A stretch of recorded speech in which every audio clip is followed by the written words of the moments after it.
Hello and welcome back to the YouTube channel of Pathshore. So we are starting a new lecture series based on the poll that we have previously uploaded on Telegram channel.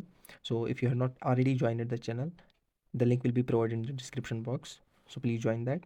So आज का जो session होने जा रहा है हम उसमें ancient history की नई लेक्चर सीरीज स्टार्ट करने जा रहे हैं and it will be holistically based on ancient India past by R S Sharma. ये हम रेफरेंस बुक हम लेके चलते हैं. So please subscribe to the channel of Pathshore and let's get started. So let's have a brief introduction of what we are going to study in this lecture, or in this series rather. So let me tell you that we will be taking a broad outline of the ancient India today and overview. This lecture will be going to very important. Examination के perspective से बहुत ही important ये होने जा रहा है. So please आप इसको अच्छे से करिए. सो एंशंट इंडिया अगर हम देखेंगे टाइमलाइन कब से स्टार्ट होगी. सो ये हम एक एंड पॉइंट लेके चलते हैं 6 लाख BC का, जो कि हम साइट डिस्कवर करते हैं Bori in Maharashtra. That is the oldest site we found in India. इसी का टाइम फ्रेम हम लेके चलते हैं. The time frame of starting of ancient India period. ख़त्म कब होगा? ख़त्म होगा अराउंड 750 AD के आसपास. So we are covering India in these lectures the time frame of 6 lakh BC to 750 AD. तो 6 लाख BC से हम लेते हैं सीधे time frame. Next time frame होगा हमारा 12,000 BC. 12,000 BC में इस वाले हम टाइम फ्रेम को क्या कहते हैं? जैसे कि आप सबको पता होगा पैलियोलिथिक पीरियड जो स्टोन एज थी. एंड इन 12,000 BC क्या होता है? हमारा पीलियोस्टीन एरा, पीलियोस्टॉइक एरा, सॉरी हमारा पीलियोस्टीन एरा, PLEIS, पीलियोस्टीन एज, जिसको हम आइस एज के नाम से भी जानते हैं, that extincts and the globe, the ice that melts away and the globe seems now live grasslands. तो उसकी वजह से जो होमोसैपियंस आते हैं they begin to move now and we see the transformation in a new developed society, जहाँ पे हम डोमेस्टिकेशन ऑफ एनिमल्स को भी आगे फिर देखते हैं. And in this transitional phase from 12,000 BC to 7,000 BC, this time frame is known as Mesolithic era. Mesolithic era is just like a transitional phase from Paleolithic era to Neolithic era. From 7,000 BC यहाँ पे agriculture की entry हो जाती है. Like this goes, agriculture enter कर जाता है हमारी सोसाइटी में and we are developed and this change the life of human being forever. Now let's move to, अभी एग्रीकल्चर इतना भी डेवलप नहीं हुआ कि हमने बस domestication of both animals as well as plants start किया है. Domestication of animals and plants. So अगर हम देखेंगे कि जो नियोलिथिक में क्या हम साइट्स देखते हैं, एक विलेज, अभी लिटिल बिट विलेज डेवलप हुई है. विलेज में कितने लोग थे, किन टाइप फैमिली थी, आपका रिलेटिव जो थे वही आपकी मतलब एक क्लैन बनाते थे. सो हम अगर हम ऐसे लेंगे एंड उन्हीं के लिए एक सबसिस्टेंस एग्रीकल्चर डेवलप होता है अराउंड 7,000 BC. एंड 7,000 BC के बाद हम देखते हैं एक नया फेज यहाँ पे 3,500 BC के आसपास यहाँ पे चालकोलिथिक एज स्टार्ट होती है. चालकोलिथिक एज में क्या होता है? अभी तो हम स्टोन टूल्स का यूज़ कर रहे थे. यहाँ पे हमारे flake, stone blade and flake culture था. Stone blade plus flake culture यहाँ पे आता है एंड यहाँ पे हम पॉलिश्ड स्टोन टूल्स यूज़ करते हैं. यहाँ पे हम नियोलिथिक एज में क्या करते हैं, हम एक तो स्टोन टूल्स का भी यूज़ करते हैं और प्लस बोन इम्प्लीमेंट्स का भी यूज़ है. एंड चालकोलिथिक एज में हम क्या होता है यहाँ पे? सो बेसिकली चालकोलिथिक एज में यहाँ पे हम स्टार्ट करते हैं यूज़ करना किसको? कॉपर को. So basically we start using copper and it goes around till 1000 BC. 1000 BC का यहाँ पे हम देखते हैं टाइम फ्रेम. और सी ऐसा मतलब बात है कि इंडिया में continuously Neolithic age and this Chalcolithic age simultaneously चल रही थी. मतलब एक साइड से अगर हम देखेंगे नियोलिथिक कल्चर डेवलप भी थे एंड चालकोलिथिक एज में डेवलप है. बट ये हम मान के चलते इंडियन सब कॉन्टिनेंट में कहीं पे भी हमें एक bronze well defined bronze culture कोई नहीं दिखता है. ब्रोंज एज जिसको हम कहते हैं यूज़ ऑफ ब्रोंज, जो कि कहते हैं कॉपर प्लस टेन. हालांकि हमें दिखता है कुछ एविडेंसेस इन चालकोलिथिक एज, लेकिन हरबनास कल्चर जो चालकोलिथिक एज में एक हरबनारस कल्चर, जो कि अराउंड, अगर मैं यहाँ पे मैप ड्रॉ करूँ इंडिया का फॉर रेफरेंस लाइक दिस, यहाँ पे हरबनारस कल्चर होता है जो कि इंडस वैली सिविलाइजेशन जो कि यहाँ पे होती है, पनप रही होती है from the time frame of 3,300 BC to 1900 BC.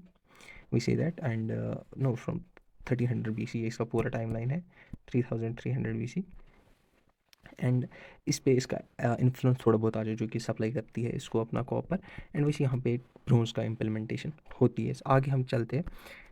So in this period around यहाँ पे 3000 3300 के आसपास यहाँ पे कुछ एक वेव जैसी चलती है, कुछ ऐसी।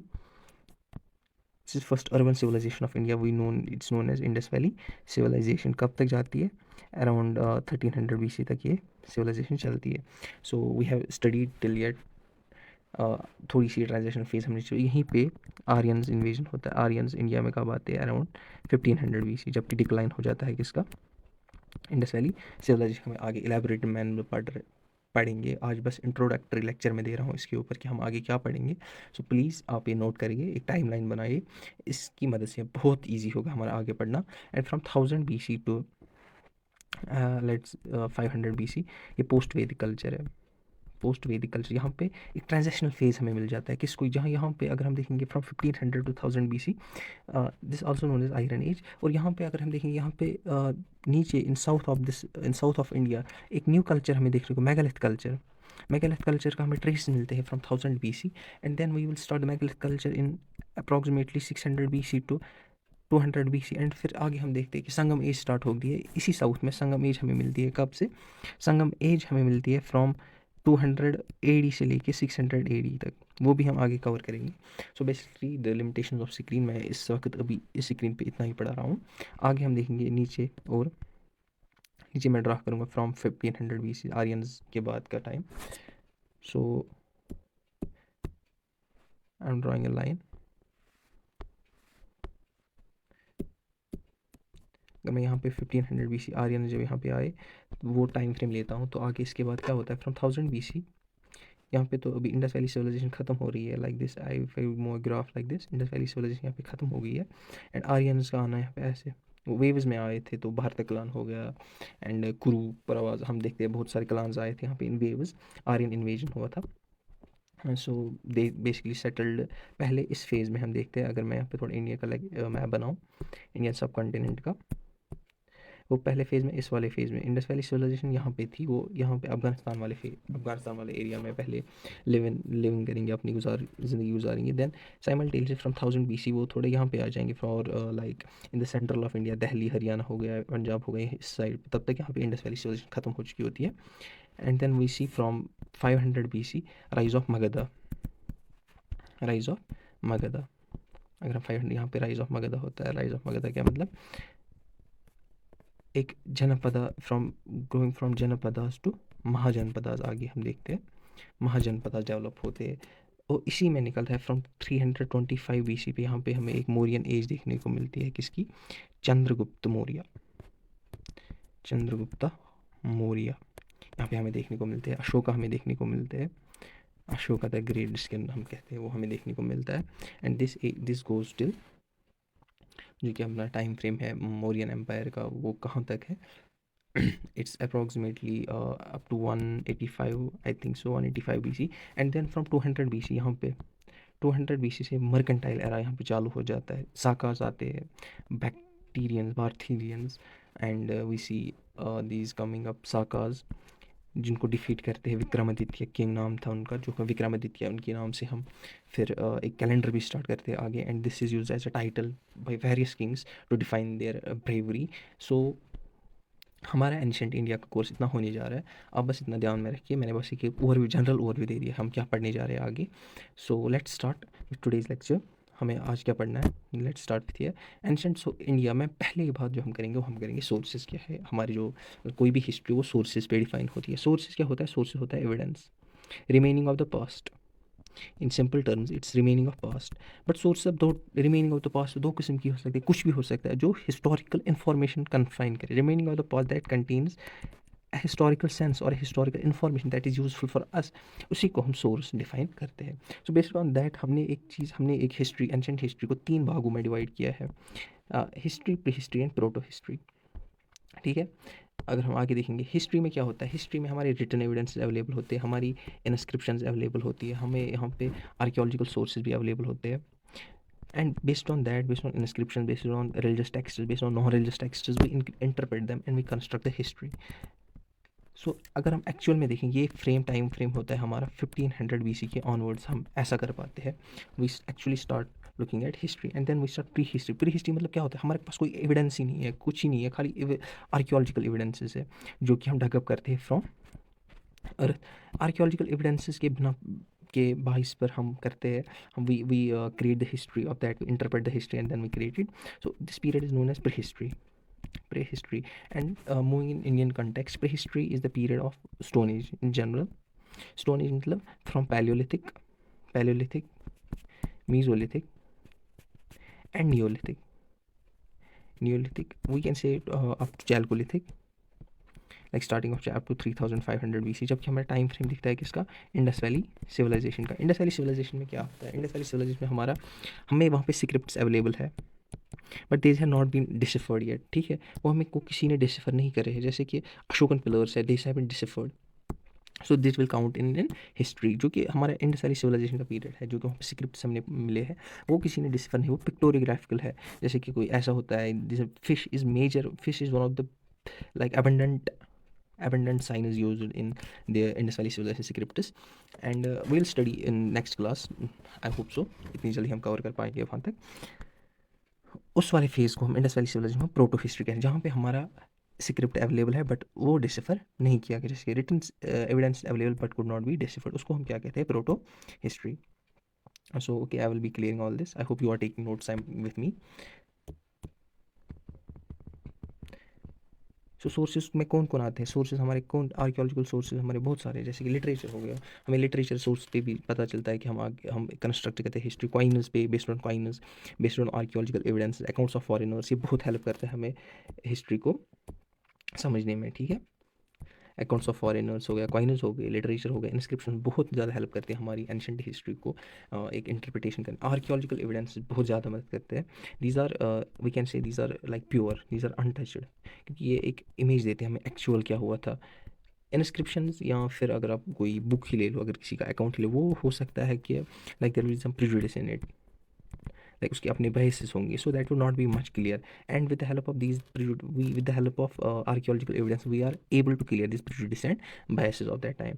सो let's move to the literature. In literature we see that, अगर हम करेंगे लिटरेचर को हम दो भाग में डिवाइड कर सकते हैं फिर से, Indian as well as foreign. Indian का अपना कुछ लिटरेचर है एंड फॉरेन का, जैसे हम देखते हैं वेदास, ब्राह्मणास, आर्यांकास एंड उपनिषदास, ये हमारे हिंदुस्तान के लिटरेचर है, ये रिलीजियस पार्ट में आते हैं. एंड ये सेक्युलर एपिक्स हो गया, जैसे कि epics Ramayana, that's considered as an epic. I'm not like, my intention is not to hurt anybody's sentiments, but in history we are going to study it, so please take it for the studying purposes. Ramayana एक epic consider की जाती है in history, या महाभारता, this महाभारता वो भी एक epic ही consider की जाती है. And the plays like मुद्रा कशाबाई दिस विश्व का दत्ता, जिस पे हम देखते हैं कि चंद्रगुप्त मौर्य कैसे आए, अपनी how he conquered this seat of Mauryan empire, how he laid the basis of it, वो एक प्ले है.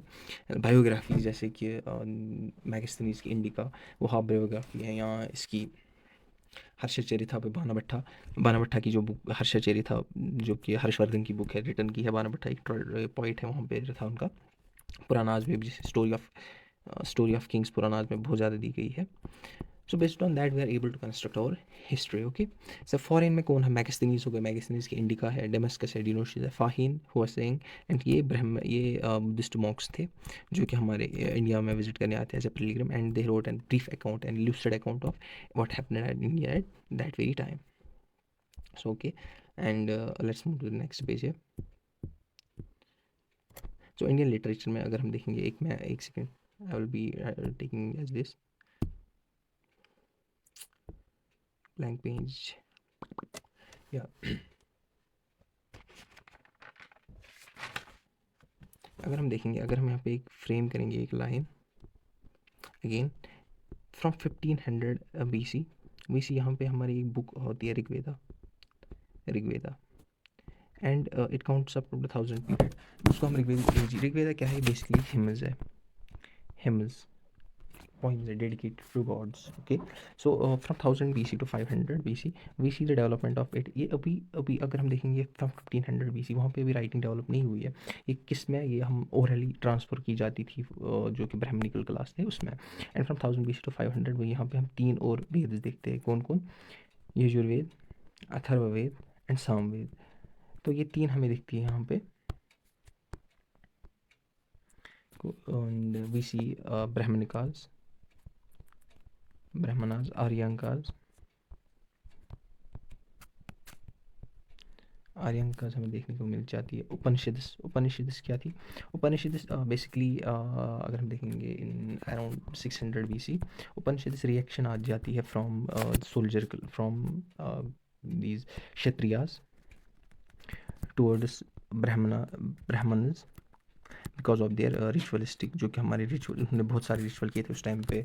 सो उसी के अगेंस्ट क्षेत्रियाज की रिएक्शन आती है. Upanishads that believes in right knowledge and belief. वो नहीं चाहते कि वो बोलते हैं कि this not necessary to like do rituals to gain the support of the god. Right belief और राइट नॉलेज से भी हो सकता है. And due to this, due to Upanishads हम देखते हैं वेरियस यहाँ पे फिलोसफीज डेवलप हुई. 2 उनमें से मेन हम पढ़ते हैं. एक तो हो गया बुद्धिज़्म एंड जैनिज़्म. सो ये हम आगे पढ़ेंगे, बुद्धिज़्म एंड जैनिज़्म. ठीक है, ये हम आगे पढ़ेंगे, कोई बात नहीं, अभी आप इतना जान लो. और आगे हम देखते हैं फ्रॉम 5, इसको हम बोलते हैं पोस्ट वैदिक लिटरेचर. आपको बहुत अच्छे से पता होगा ये पोस्ट वैदिक लिटरेचर हमसे कहते हैं. And in these in like 450 में एक पाणिनि की अष्टधाई आ जाती है. 450 BC पे हम पाणिनि अपनी एक पाणिनि बुक ग्रामर लिखता है बेसिकली ऑन दिस, जिसको हम कहते हैं पाणिनि अष्टधाई. ये नॉन रिलीजियस बुक है, ग्रामर लिखता है वो. And we see next there are many books like in 150 BC Patanjali इस पे कमेंट लिखता है. And also in modern times V S. Agrawal ji है, वो एक बुक लिखते हैं, उसको नाम देते हैं पाणिनीज इंडिया, बेस्ड ऑन पाणिनीज अष्टधाई. उस पर जो लिखते हैं वही हम आगे इसको पढ़ते हैं. ठीक है, सो ये तो होगा हमारे literary sources. And let's move next.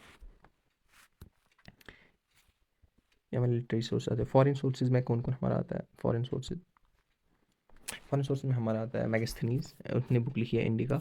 It provides a valuable information on the administration social economic condition of Maurya empire के लिए बहुत अच्छी बुक है मैगस्थनीज इंडिका. ये लिखी गई है अराउंड 325 BC पे लिखी गई है. And it's written in Greek language. Sorry, मैं यहाँ पे लैंग्वेज मेंशन करना भूल गया हूँ. टॉलमी की जो जियोग्राफी ऑफ इंडिया है वो लिखी गई है 150 AD. It's also written in Greek language. Geography treatise on India बहुत ही अच्छी किताब है, जिसपे हम अपनी एक हिस्ट्री, एंशेंट हिस्ट्री कंस्ट्रक्ट करते हैं. प्लिनी की नेचुरल हिस्टोरिया जो हम लिखते हैं, it's in 1st century basically. It's written in letter language. ठीक है. And this Periplus of Erythraean Sea by anonymous का राइटर है. इसका कोई राइटर अभी तक हमें पूरा पता नहीं चला है. ये एक एनोनिमस राइटर है. It's in gives at voyage of Indian coast. इस पर कौन शिप्स आती थी, कहाँ की आती थी, कैसा ट्रेड, इस पर इससे हमें ट्रेड का पता चलता है. So it's written in also in Greek language during 80 AD, 1st century in general, we can say that 1st AD. And Fahien Xuanzang, ये तो हम, एंड ये तो बुद्धिस्ट में, ये actually are Buddhist monks that came from China to India to study Buddhism in Indian Buddhist monasteries, and they wrote a brief account based on the socio-economic conditions of society at that very time. सो इन पे भी हमें बहुत ही अच्छा एक source मिल जाता है history reconstruct करने का. सो आप इसको देख लीजिए एक बार. ये हम नोट्स प्रोवाइड करेंगे अपने टेलीग्राम चैनल पे. तो अगर आप उस पर नहीं है अभी तो join that please. And moving to the next. Archaeological source हमें टूल्स में मिलते हैं. टूल्स से हम क्या करते हैं, लाइक इफ़ टूल्स से हमें टाइम फ्रेम का पता चलता है, टेक्नोलॉजी डेवलपमेंट सोसाइटी कैसी थी उस टाइम पे उसका पता चलता है. रिमेन्स ऑफ फ्लोरा एंड फाना, उस पर हम फूड हैबिट्स निकालते हैं जो एंशिएंट पीपल के थे. एनिमल्स उनको कौन से पता थे वो हम निकाल जाते हैं. कॉइन्स से हमें क्या क्या पता चलता है, इकनॉमी पता चलती है, ट्रेड का पता चलता है, मेटलर्जी पता चलती है, इंग्लिश का पता चलता है, क्योंकि पुराने अभी भी देखते हैं, अभी हमारे जैसे कि इंडियन पीपी गांधी जी होता है. So we see about that. The study of kindness, I hope you know that, is known as numismatic. Study of inscriptions is known as epigraphy. I forgot to mention that study of inscriptions is known as epigraphy, and study of old language is known as paleography. सो अगर हम study करेंगे old language का वो पैलीग्राफी है. And the most important thing is ये कि archaeological evidence में हमें सिविलाइजेशन का पता चलता है. मान लो कभी हमने कहीं पे खोदा तो वी फाइंड आउट सिविलाइजेशन वहाँ पे, जैसे कि वो है इन 1800 नो आई थिंक इन 1921 1826 में चार्ल्स मैनसन वहाँ पे विजिट करते हैं आईवीसी की साइट्स पे. वो हराप्पन माउंट्स पे बैठते हैं and he thinks that it is the place where Alexander defeated Porus king. So in 1921 we see Dayaram Sahni he dug up Harappa, and उसी से 1924 फिर मार्शल जो कि होते हैं उस टाइम पे ये Indian archaeological survey of India के जो डायरेक्टर जनरल होते हैं, that says that Harappan civilisation is discovered, और we can say Indus Valley civilisation. And suddenly the time frame of Indian history goes back to as much as 3500 BC. और हम inscription से क्या क्या पता, एक्सटेंड ऑफ द इंस्क्रिप्शन पे हमें extend of the empire पता चल, जैसे कि हमें अशोकन जो पिलर्स थे उनसे जो कि हाईवेज पे रखे गए थे उन पे हमें अब अशोकन एम्पायर का पता चलता है कि अशोकन कहाँ पे कितना दूर था, उसकी उन पे लॉज क्या थे उस टाइम पे, टाइम पीरियड कैसे चल रहा था. लैंग्वेज हमें पता चलती है, स्क्रिप्ट हमें पता चलता है, जैसे कि this language used there is this I'm sorry, I forget the name of the language. It's I think Sanskrit नहीं, प्राकृत लैंग्वेज का यूज़ किया गया था उस टाइम पे around 300 BC. It was very much common that monuments हमें मिलते हैं, मोनूमेंट्स में हमें बिल्डिंग मटीरियल का पता, टेक्नोलॉजी का पता चलता है, आर्किटेक्चर का पता चलता है. We basically our basic idea is to learn about the society of that time. So I think it will be great for today's introduction. So कल हम पहला next lecture will be starting about ancient prehistoric period of India, and it will be a brief and an lucid manner. So please attend the next class and do subscribe our YouTube channel, Path Show.